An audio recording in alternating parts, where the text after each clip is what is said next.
Comment maîtriser une compétence? Dépasser les mythes du talent. Si vous ignorez ceci, vous ne maîtriserez jamais aucune compétence. Introduction. Tu veux devenir bon dans un domaine mais tu abandonnes rapidement? Penses-tu que le talent est inné? Beaucoup le croient, mais cette idée est trompeuse.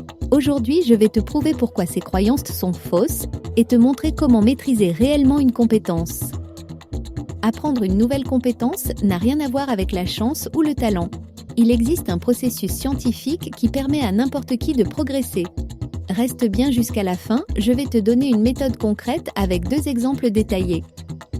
Partie 1. Comprendre le principe des 10 000 heures. Explication de la règle des 10 000 heures de Malcolm Gladwell. Pour devenir expert dans un domaine, il faut environ 10 000 heures de pratique. Mais il ne suffit pas juste de répéter, il faut une pratique délibérée.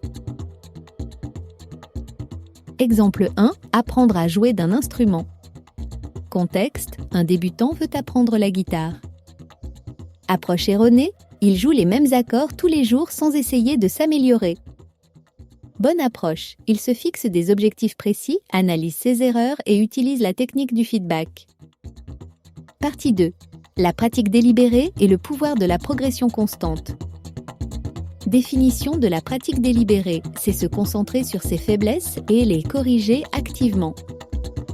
L'effet cumulé, s'améliorer de 1% chaque jour semble peu, mais sur un an, c'est une transformation énorme. Importance du feedback et de l'adaptation.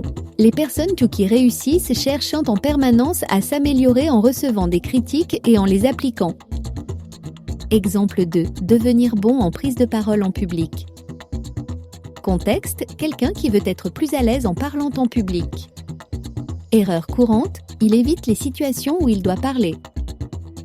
Bonne approche, il s'entraîne régulièrement, se filme pour analyser son discours et applique des conseils d'experts. Partie 3. L'état d'esprit nécessaire pour progresser.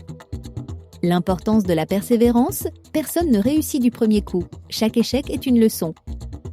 Éviter la comparaison, se comparer aux autres peut être décourageant. Concentre-toi sur ta propre progression. L'effet du focus, moins on se disperse, plus on apprend vite.